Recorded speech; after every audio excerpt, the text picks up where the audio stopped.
Okay, hello everyone. Welcome to Rehabilitation Sciences Group YouTube channel. And now we are here again with another very unique session, Movement with Me. And we are having with Dr. Sagun here. He will be moderating the session and introducing our speaker today.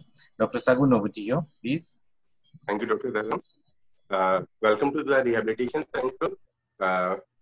Today, we would like to welcome our honored guest, Dr. Vijay Lakshmi Giri. She is MPT Neurology from Manipal.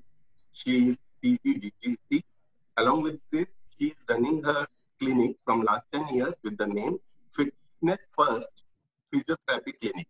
She is CEO of Lalit Academy and Research Center, and she is consultant physiotherapist in Jati Fit College of Homeopathy, Dharwad, Guttal College of Ayurveda, Dharwad. She is the life member of Indian Red Cross Society, and she is the trained and certified pranic cleaner. Well, we welcome you, Dr. Vijay Giri. Thank you for giving us time. Thank you, Dr. Vijay. Good evening, everyone. As said, this is Dr. Vijay Lakshmi from Dharwad, and thank you, Dr. Harpreet, Dr. Dharam Pandey, and Shagun Agarwal sir, for giving me an opportunity to put forth a unique topic today in front of you all. So, movement and pain. As we all know, pain in depth as a physiotherapist, but today, how does it really work into movement and pain during our clinical practices? And how really we cope up with the patient or the patient cope ups with us. That made me choose this topic for the today. Okay. So movement and pain, most importantly, the role of physiotherapist as a guide and a counselor is what we are going to see today. Okay.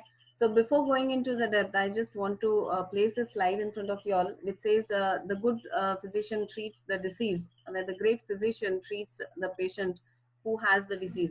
Now let's take in the physiotherapy aspect, where as a physiotherapist, we just don't treat the disease, but we treat the patient as a whole when he comes to us with one single condition. Which behind or the history would take us to a constituting factors, and we need to look into all the factors necessary. Okay, so as a physiotherapist, I just want to put up the slide again here. We are patient guiding, movement providing, function restoring, treatment exploring, pain reducing, result producing, life repairing physical therapist. So I wouldn't leave this time to say myself to be proud of to be a physiotherapist, and all of the people present over here as a physios be proud of being into this noble profession, where we unconditionally take up a case and treat them, to lead a better pain-free life to everyone in the society. So before going into the depth, just a small picture here, which is very depictive of pain and the disruptions, what it does to the body. Pain is a part of the body's defense system. Okay, as we say, a defense system, even the pain is also a part of it. Now, it is a reflex reaction to escape a painful stimuli, which is meant to adjust behavior to avoid the harmful situation in the future. For example, if you just prick a pin by mistake, we immediately remove our hand. So there, it is a painful stimulus which is given to the brain, and now further, the harmful situation which comes here is either you're piercing and it bleeds, or it just gets into your skin or the tissues. So that's a harmful situation that presents in the future. So it is a defense system here. So very important to understand. Okay. So pain, by definition, everyone knows it, and we have n number of definitions, but to put very important ones here in front of you all. Pain is an unpleasant sensory and emotional experience associated with actual or potential tissue damage, as given by International Association of Study of Pain in 1979.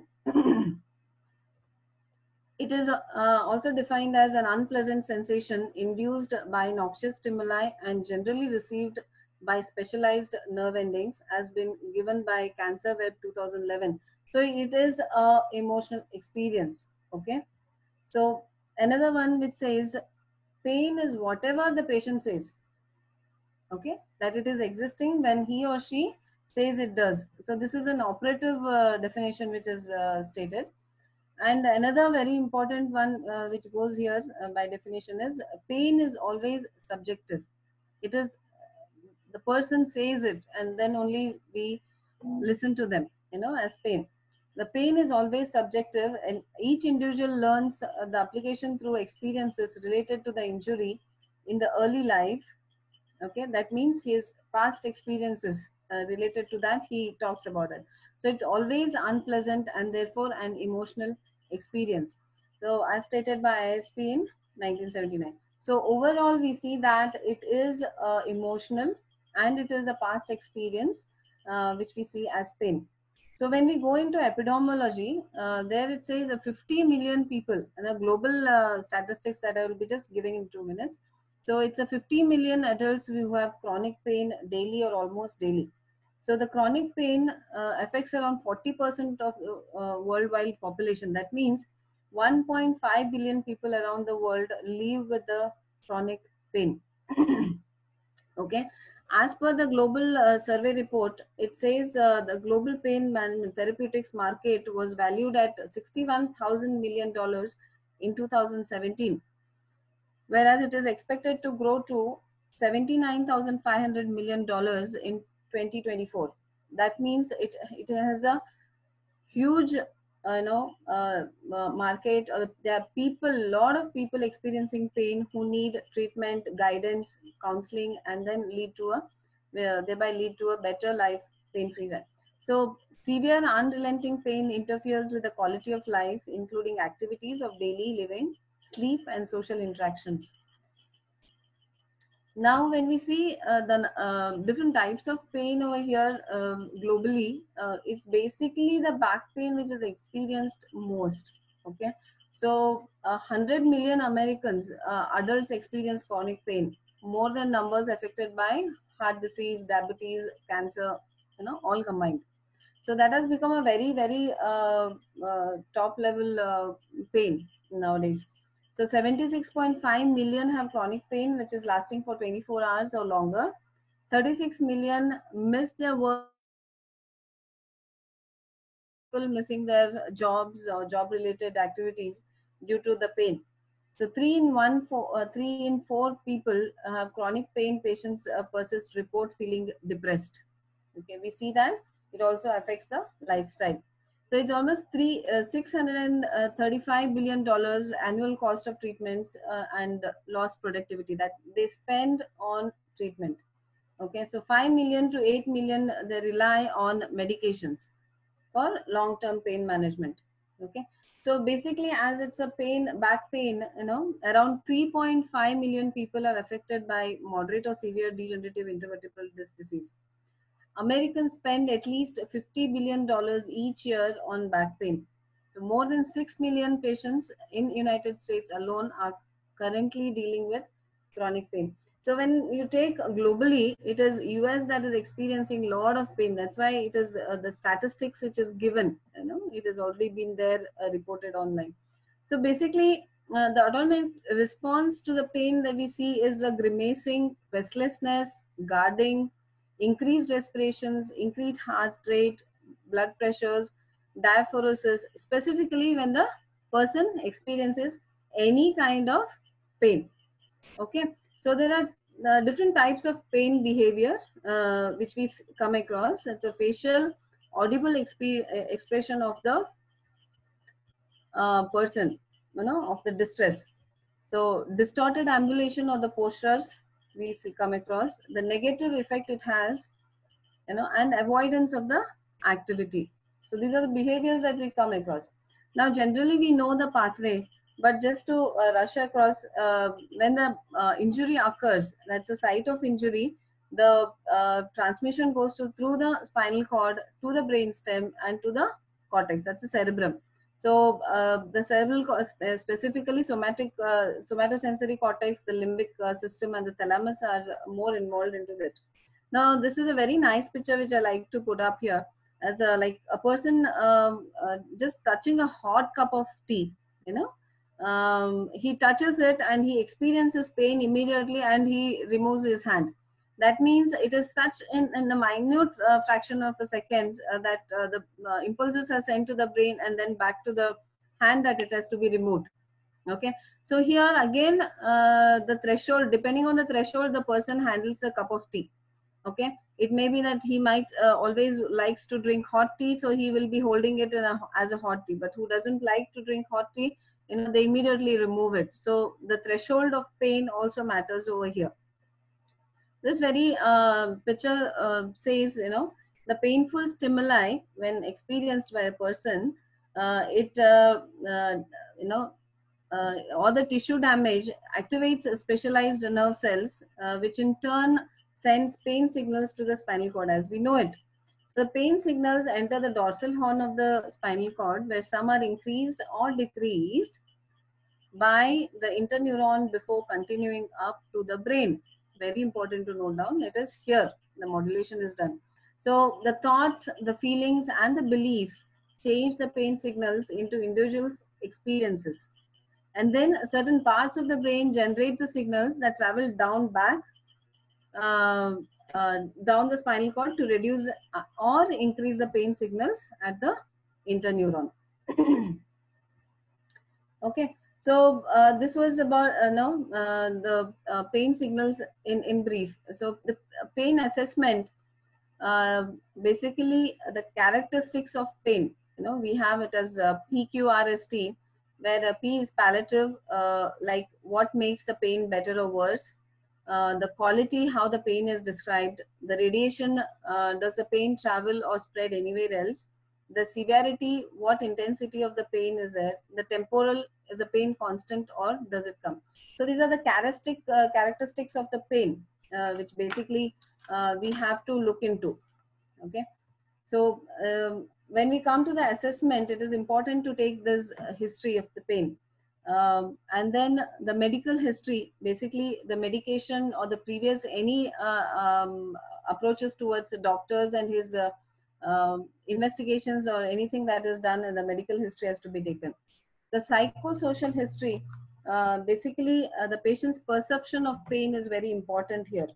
So it's a patient's basically psychological makeup, where the total pain is analyzed. You know, when we see this picture, the total pain, maybe in terms of loss of work, financial concerns, physical disability, change in social or family roles or relationships, fear of death, cultural or ethnic relation or the relations backgrounds, the social isolations, the family distress, or the sense of loss or inadequacy. Now, all these things may not be taken in depth, but it is very important for us to just, you know, ask the patient before we handle the case. Now, assessing and reassessing about the pain, as because the person, if he knows that it is the pain, he will not change his statement. But if it is a chronic or a pain, you know, like empty pain that we call, the patient keeps on changing his definition about the pain. So it's very important to reassess and assess, you know. So we had used methods appropriate to cognitive status and context. So assess the intensity and relief, basically like aggravating factors and the relieving factors that we have to use verbal report whenever possible, you know, as the patient says. Include the family here, because as an outsider, you know, as a person who is experiencing pain and the person who observes him going through the pain, there are two different identities here. Now get the old records, because we have differential diagnosis as a physiotherapist to go through and plan a treatment. So it is very important to get the old records. Now the diagnosis and assessment requires frequent and consistent assessment as a part of daily clinical care to ensure rapid titration of therapy and intervention. So pain is often more diagnostically challenging. So it's not a very you know, simple thing. It is a complex matter here and very challenging to all of us.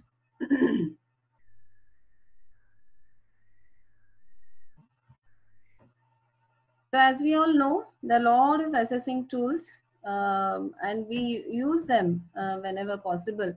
So behavioral observation, pain rating scale, and universal pain assessment tool, verbal pain intensity scale, visual analog scale, numeric pain intensity scale, facial scale, maybe McGill pain questionnaires also.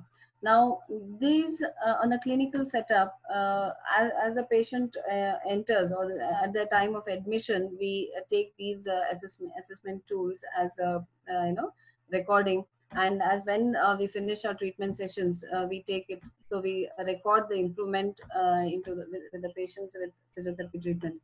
Now, a very nice picture here, which explains you with a comparison of pain scores using McGill pain questionnaire, is how severe pain can be. So what we see here is the labor pain is like the highest pain that is experienced by a person, almost. The pain syndromes like causalgia again tops the list of the highest pain. Now the chronic back pain, the cancer back pain, the phantom limb pain, the post hepatic neuralgia, the toothache, all are rated below the causalgia. So the traumatic pain, amputation of the digit immediately gives a highest rating in the McGill questionnaire, whereas bruise, fracture, cut, lacerations pain, rates into 20 ratings on McGill, right? So this gives an idea about how severe a pain can be in a particular condition. So which we can remember and then take a history of patient as well. Now, different types of pain, as we read and go in depth, but just to put it in a chart forms, which is an experience of a person in anybody in some point of life, can be any type of this. So based on the source, location, reference, duration, these classifications go on. So it may be acute pain or chronic pain, visceral pain or somatic pain, malignant, non-malignant, superficial, deep, musculoskeletal or neuropathic, or maybe even referred pain. So very important for us is two things: the acute pain and the chronic pain, where we have to act immediately or inform the patient about what exactly the pain is. So acute pain often results from the disease, inflammation, or injury to the tissues. It generally comes suddenly. So definition even puts up that less than 6 months, but acute pain can be also yesterday or day before yesterday. Okay. So the chronic pain is considered as a disease by itself, or also I call it as a syndrome of many signs and symptoms too. It can be influenced by environmental and psychological factors and is resistant to most medical treatments. Okay. So what we see is chronic pain is associated with reducing gray matter in the brain, which can lead to impaired cognitive abilities, memory impairment, emotional problems. So chronic pain has an effect on the brain, okay, which will be seeing in the next slides. So having chronic pain, all the time, which is constant, can damage your brain over the time because of constant brain activity in the areas of the brain that should normally be at rest. Chronic pain changes the way information is processed in the brain, which could explain why those who experience long-term pain frequently suffer other symptoms like anxiety, depression, sleep disorders, and difficulty in making decisions. So we very well see that in the picture that about the healthy brain and the chronic pain brain, where these pictures show that it has been the information is being processed over there. So things that can change with the chronic pain is increased attention to the painful area above the other areas of the body, the decreased activity levels and the decreased physical activity tolerance, increased anxiety, depression mood, and feeling of helplessness, depressed immune system with frequent illness and general poor health, guarded compensatory and poor coordinated movement, and the heightened stress response evidenced by the inability to relax, poor concentration and memory, and disturbed sleep. So the chronic pain changes the person as a whole. Now, there are different chronic pain disorders which are categorized here, just to put forth the number of diseases that are there, neuropathic pain, mixed pain, and nociceptive pain. Now, under the neuropathic pain, most importantly, trigeminal neuralgia is seen, spinal cord injury, neuropathic low back pain. The mixed pain we see most of the time as fibromyalgia, phantom limb pain, multiple sclerosis, low back pain, skeletal muscle pain. No, it's a mixed type of pain. The nociceptive pain, where mechanical low back pain, rheumatoid arthritis, osteoarthritis, post-operative pain, and specifically sports or exercise injuries get into neuropathic pain. Okay. Now, with this, the chronic pain, the factors that affect the pain threshold, as I said, the threshold always depends. Okay. The factors that lower the pain threshold are the anxiety, depression, fear, isolation, fatigue, anger, sleeplessness, persistent pain. That means the patient is very apprehensive, is very kind of frustrated. He comes to us, and if just a small touch can create a lot of pain. So here the pain threshold is less. Now the factors that raise the pain threshold is the symptoms relief, sleep, rest, diversion, empathy, sympathy, medications like analgesics and antidepressants. Okay, so very important to know this part as well for us. So as we just rush into the pain part, let's also look into a little part of the movement where we connect it later on together. So as we know, movement in the human body occurs in the joints. Okay, now joints are just approximation of the bones and forms a skeletal as a whole, but it is the muscle that gives you total movement, basically any range of motions that is given and forms the body here. So movement in the sense, there has to be flexibility in the body. Take any part of the joint systems, including the spine as well. So what exactly here we relate is very important.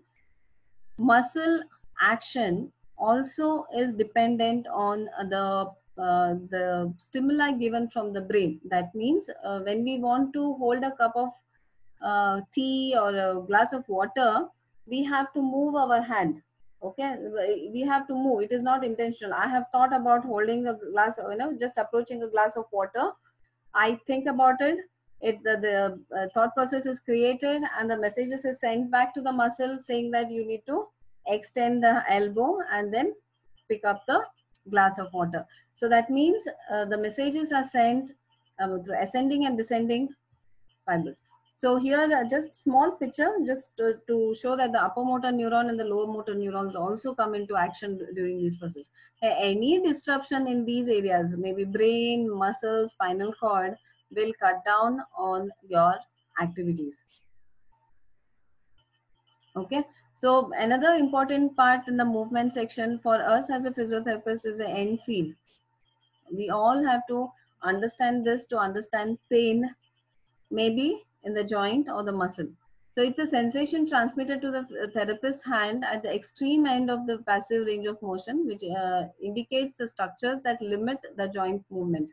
So it can be normal or abnormal. As we all know, normal end feels are the bone to bone as elbow extension, soft tissue approximation as in knee flexion or elbow flexion, tissue stretch as in terms of ankle dorsiflexion or finger extension or anything. These are normal. Now the abnormal can be any. Okay, early muscle spasm. Examples can be protective spasm following injury, that we call it as guarding. So the late muscle spasm, spasm due to instability or pain. Again, pain is here. So spasticity, as in case of upper motor neuron lesion, hard capsular, as in frozen shoulder, soft capsular end feel, as in case of synovitis or soft tissue edema, empty end feel in case of acute bursitis or any acute infection that we feel, the patient will not allow you to do the movements. The springy block, basically in case of muscle tear. Okay, So movement is, approximation or in the joints. But when it comes in association with pain, we need to understand what level exactly the pain arises from. Okay, so pain management is complex, not just at one area. So just putting in forth the 4 P's that we need to remember is the prevention, the psychological treatment, the physical treatment, the pharmaceutical treatment. Now to eliminate, you know, uh, the other things, there's a very nice cartoon that I found was, what's the strongest over-the-counter painkiller you got? So everybody who experiences pain will definitely first and foremost look in for medications. So very nicely depicted here, the pharmacist bangs onto the head. That is the best thing that they have right now. So medication safety right for today. Remember, it has to be at the right time, the right drug for the right patient. As because the person who takes medicine must recover twice, once from the disease and once from the medicine. So it's very important to look into the factors to understand pain just before going, just leaping into medications. Understand what exactly the pain is for. So the non-pharmacological pain management are many. Just listed few here, but it goes beyond depending on the individual's experiences. So the tagline here, no brain, no pain. Very important for all of us to look into is the brains can evoke pain even in the complete absence of body damage. That means our brain, not our body, is responsible for the pain that we experience. Okay.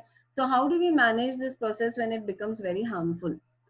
So what I just want to put across here is, when it comes to pain, it is body and mind which work together. Okay, so understanding pain will be easier to cope up with a complex and a sensitized CNS, central nervous system. Tissue damage is not relevant to the pain, as soft tissue healing takes months together to heal. The brain has a final say here about what is painful, but the pain would be real at times. So as the time, living with pain increases, as the person says this is okay for me, the threshold, when we talk about the threshold, he starts living with the pain. The involvement of the tissue reduces and the involvement of the nervous system increases. Okay, that means the more the healing time, the tissue healing or the tissue disruption which might have happened would have no role over here, and it takes over into the nervous system, which increases, which goes on increasing. So very nice to put up with the circuit over here, where pain can be anything due to emotional stresses or injury or physical stresses or anything which gives rise to the thoughts in the mind and brings about the feelings, where the pain is amplified, and it talks to the body, where muscles are gets tense, the guarding is there, postural changes are there, restricted movements are there, and again that creates a pain. Okay, so this is a picture where it gives a relation between a mind and a body. When the body experiences pain, there's a fear of injury, fear of movement, basically. That is the fear of pain which changes the movement. Very important here. These movements are associated with pain which are performed faster. That means there is a strategy, is like getting it over and done with, get it done and finish it. So the movement is performed faster with more force and higher accuracy. So this fear of pain translates into avoidance and escape behavior. For example, when a person has an ankle injury, he starts limping initially. So there the movement changes, the limp is there. Maybe it can be, in the spinal twist, or the short time of loading on the foot or anything, but that is changed movement.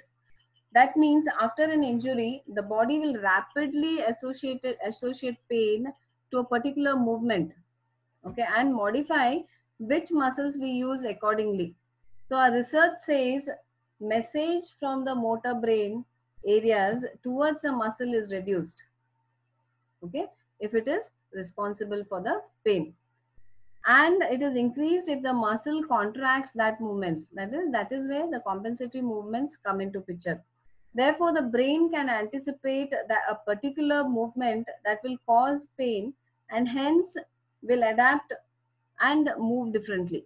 So that is the reason even waddling gait in osteoarthritis, that is the reason we find these changed gaits in many of the patients suffering from chronic pains. So as a body experiencing less movement, the stiffness, progressive deconditioning, there will be muscle wasting and all that things, which goes into increasing in the pain, which goes into mind focusing, which has a constant focus on the pain. Anger, anxiety, fear, distress, low mood, depression, all are seen in some or the other forms. So pain is not a stimulus but an experience. The pain experiences involve the thoughts, memories, and emotions. The internal systems like autonomic, hormonal, immune system communicate with the brain. So thus we may feel that our pain can be amplified when we feel anxious, depressed, and stressed. So researchers have found that the other factors such as poor sleep or stress can sensitize the nervous system as well. So as a whole, sleep, diet, biological factors, past experiences, fears, emotions, lifestyles all have a role to play in defining the pain person by person. So emotions like fear and anger may amplify the pain signal. The thoughts like I cannot stand this anymore, giving up, making experience worse. Behaviors like that gives a feedback to the brain about severity of the problem. Example, asking for the help, simple task, staying in the bed, becoming introvert. These enhances the recovery. It affects the recovery as well. Even the social responses with the people around them who sees them as a patient, even then, they say you're a burden. He can be told as he's sick, and repeatedly saying that itself can make the patient into depression. So this fear of movement, maybe due to injury which has happened, and due to pain, this fear of movement, avoiding movement, it prolongs the pain.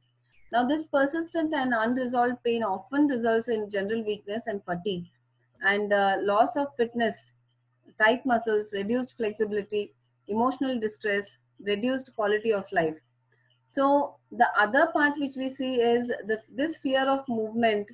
When the person realizes that it is that he has to come back to normal and movements are needed to heal, so he approaches the right treatment session and becomes free of the pain. So these are fear of movement which makes a person go into depression, or analyze and then come out of pain in any form. So very few classical cases to put across as a leg pain when you walk. Okay, most of the people are into walking now. They feel it's an exercise, a perfect exercise to improve multiple aspects of the health.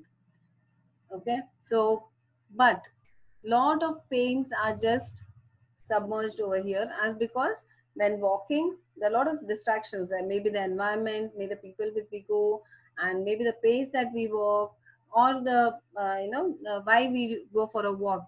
All these reasons or act over this. Now many people shrug off this leg pain when they walk, maybe due to aging or maybe due to intensity of walking. They would just say that. But it is very important here, just because the cramping in and the pain in the calf muscles, the thigh, the hip, the buttocks, may relate to any type of different conditions. The long term, it may be peripheral arterial diseases, it may be intermittent claudications, as I said, or it may be delayed onset soreness in the muscles. If ignored, that is why it is don't ignore it. If ignored, it can become a serious issue to be mattered. Now the case two, the good and the bad pain, basically in the athletes, okay, where they say that there's no gain, no pain, no gain. They just go for it, specifically in the athletes in the initial period. Now, fatigue after a good strenuous workout is a sign that exercise is pushing to the limits of an athletic's physiology. That means it has to improve on the stamina, the endurance, or the muscle. Even in the gym, when they go, they have to go on to this muscle building, which may be excessive at that time. But if the stress is too fast and it is accumulation of excessive stress over the time, this again settles as delayed muscle onset soreness, which can be for few days, or if prolonged for the time, more time, it can be into a muscle damage. So again, a good and a bad pain has to be recognized over here. Now, the arm pain, basically, this was a very classical case that I recently got here in the surgeons. As because in the COVID times, they are altering a lot of positions and, inhibiting for the contact period or the place they sit and everything. So they are adapting more different postures to go in for these operations or workups. So here, a simple case where the doctor, dentist comes to me with the arm pain, but doesn't realize with the constant workup with this structure has led him to little of kyphosis, which is going towards the structure. That means the intraspinal muscles are going into guarding, muscle spasms are being there, and also causing a structural change into it. Just comes with a pain in the arm, which has been acute. The one which has been carried on from years together has led into a chronic pain, which is just not identified. But the acute pain which has just come, that means it is a shift of the experience and analysis here. Just very important, the chronic pain has to be addressed here, and as well the acute pain. So it's very important what exactly the workplace is, how does a person stands, everything has to be assessed over here to analyze and get to a treatment plan. Now, very typical case that I just came through while reading papers over here. In 2003, a 84-year-old war veteran, has his bullet embedded since 1940. Okay, so it is like it was a thing, it's a chronic pain. Okay, for those shoulders at that moment, running for their life was more useful than worrying about their injury. So it was just there. Now another case is a phantom limb pain, where the brain, even after amputation of the limb, maybe upper limb or lower limb, the homunculus that we say, sensory homunculus, which still has depicted its place over there, and it keeps sending the messages that the limb is still over there. Okay, so after the case, classical case 6, which I had recently again, after the age of 25, most of us will have a normal degenerative changes. Even as a physiotherapist also, just because working out, we definitely can see a few changes happening into the spine.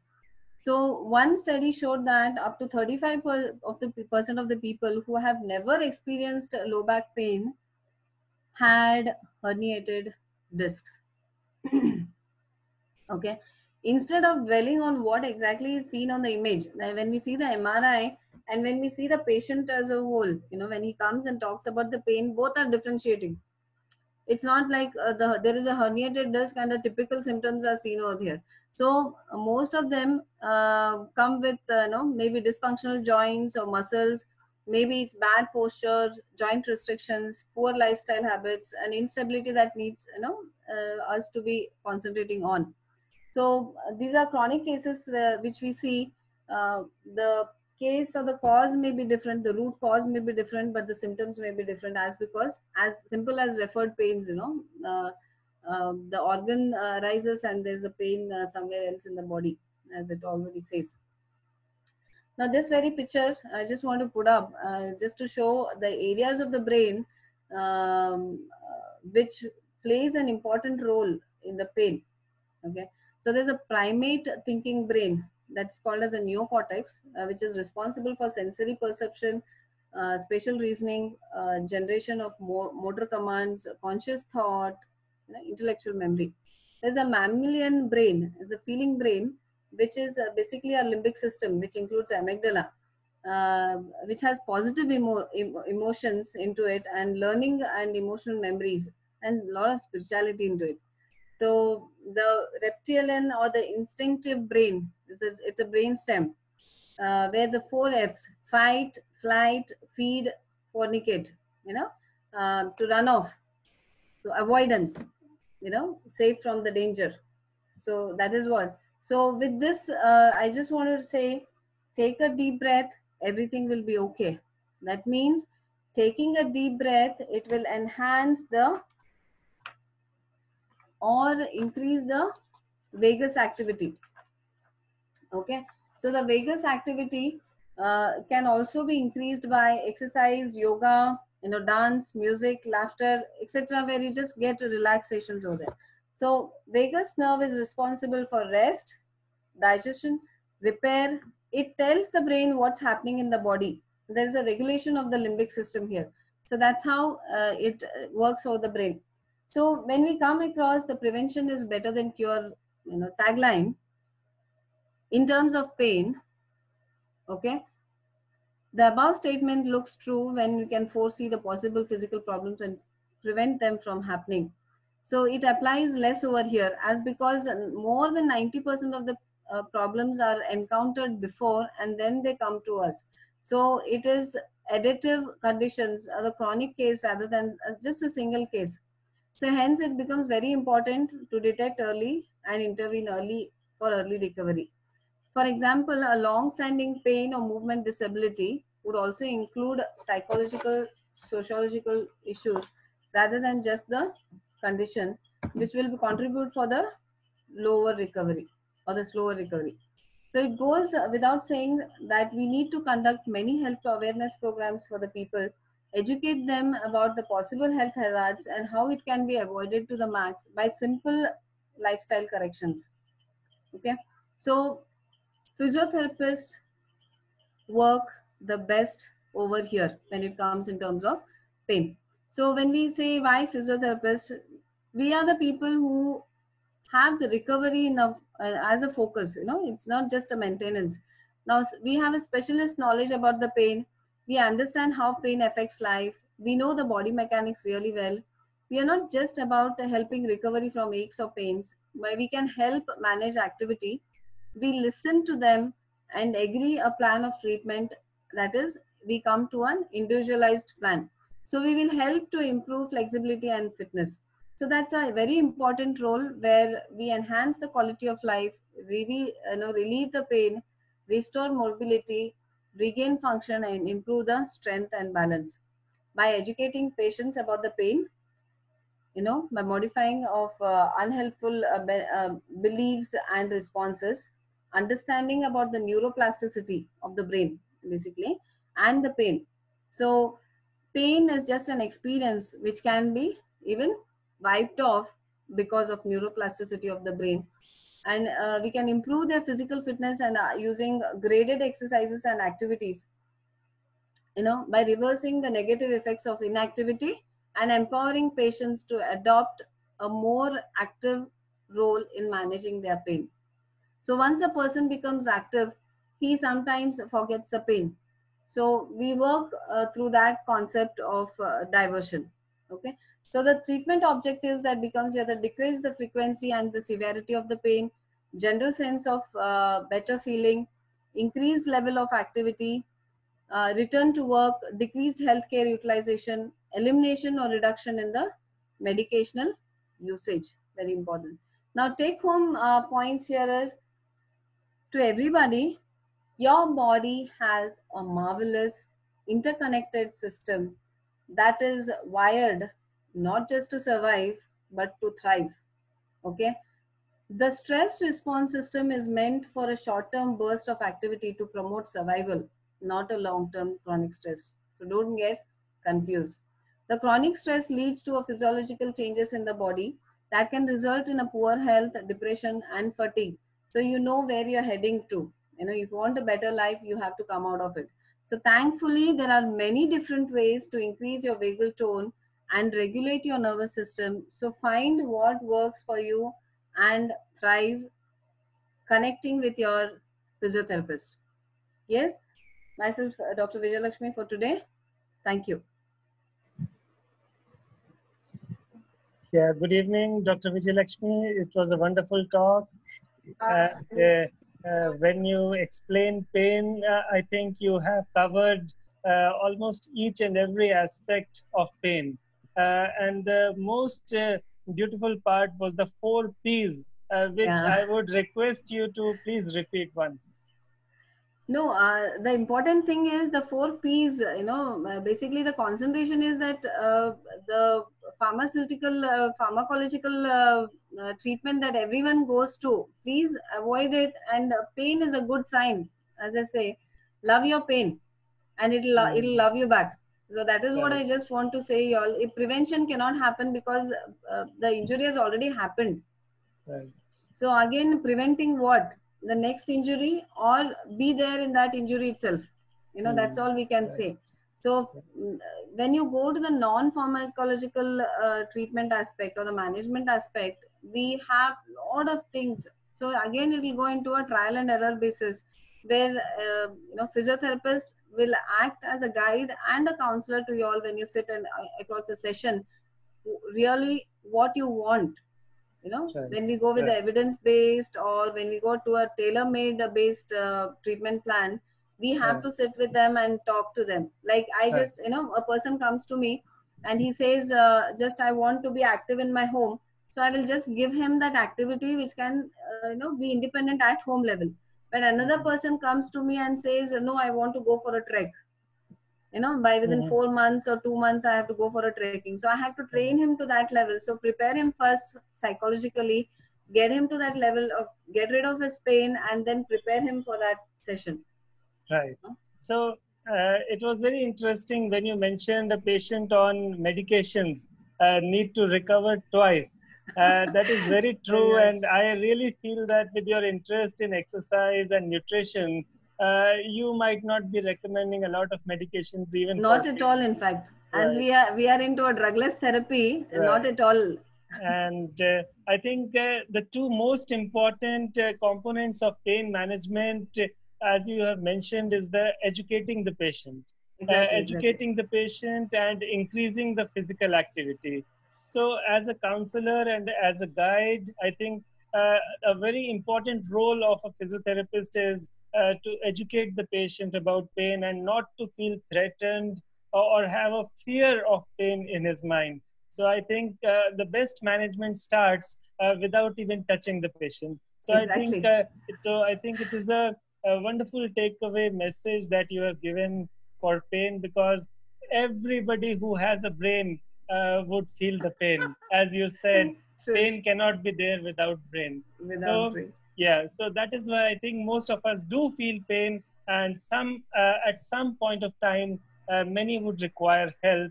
And as a physiotherapist, I think counseling and guidance, we should know our roles to help each and every patient. Thank you so much. Thank you so much. Thank you. Thank you, Harpreet sir. Thank you, Shagun sir. Thank you, Dr. Vijayalakshmi. Thank you. Thank you, Dr. Vijayalakshmi. Thank you.